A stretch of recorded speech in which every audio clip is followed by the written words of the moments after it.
ఇక కాస్ట్రో యొక్క జీవితానికి అంతిమ సమయం రానే వచ్చింది. 2006లో పేగులకు సంబంధించిన వ్యాధితో బాధపడడం వల్ల తన తమ్ముడైన రౌల్ కాస్ట్రోకు తన బాధ్యతలు అప్పగించి కొంతకాలం రెస్ట్ తీసుకున్నాడు. 2008లో పూర్తి బాధ్యతలుగా తన తమ్మునికి అప్పజెప్పేసి రాజకీయ జీవితానికి దూరమైపోయి పూర్తి విశ్రాంత జీవితం గడిపాడు. అయినప్పటికీ ఆరోగ్యం సహకరించలేదు. ఏ పని చేయలేక తను వృద్ధాప్య కారణంగా అడుగులు తడబడ్డాయి. 2010 సంవత్సరంలో సెంటర్ సైన్స్ వర్కర్లతో కలిసి ఒక బహిరంగ సమావేశంలో పాల్గొని ఒక గొప్ప స్పీచ్ ఇచ్చాడు. అదే చివరిది. మనమంతా ఏదో ఒకరోజు మరణిస్తాం, కానీ నీతి నిజాయితీలతో పనిచేయడం ద్వారా మానవాళికి అవసరమైన వస్తువులను, సంస్కృతిని అందించగలుగుతాం అనేందుకు క్యూబన్ కమ్యూనిస్టులు ఒక నిదర్శనంగా నిలుస్తారు అని ఆ సమావేశంలో ఉన్న కాస్ట్రో యొక్క పార్టీ కార్యకర్తలతో మాట్లాడి టీవీలకు ఇంటర్వ్యూలు ఇచ్చాడు. ఎంతోమందితో గొప్ప గొప్ప మీడియా సమావేశాలన్నీ నిర్వహించి తన యొక్క పరిస్థితిని వివరిస్తూ చివరిగా తను కన్ను మూయడానికి సిద్ధమయ్యాడు.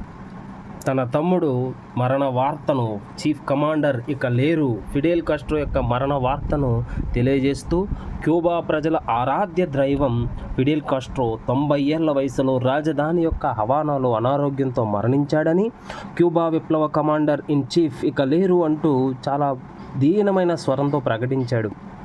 నవంబర్ 25, 2016 రాత్రి 10:30 గంటలకు తుది శ్వాస విడిచారు మన ఫిడెల్ కాస్ట్రో.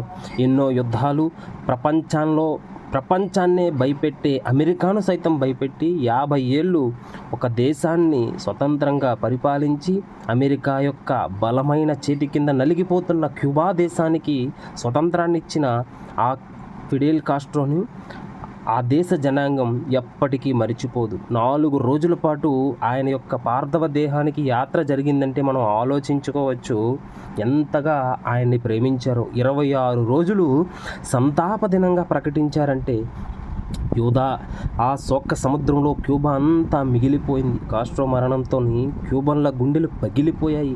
ఫిడెల్, నువ్వు చిరంజీవివి అంటూ నినాదాలు మిన్నంటాయి. ఎవరి ముఖం చూసినా దుఃఖ సముద్రంలో నిండిపోయింది.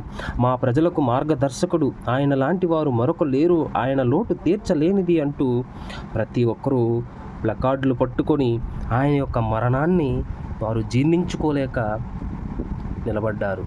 ఇంతటితో ఫిడెల్ కాస్ట్రో యొక్క ఆ గొప్ప యోధుడి యొక్క చరిత్ర ముగిసిపోయింది.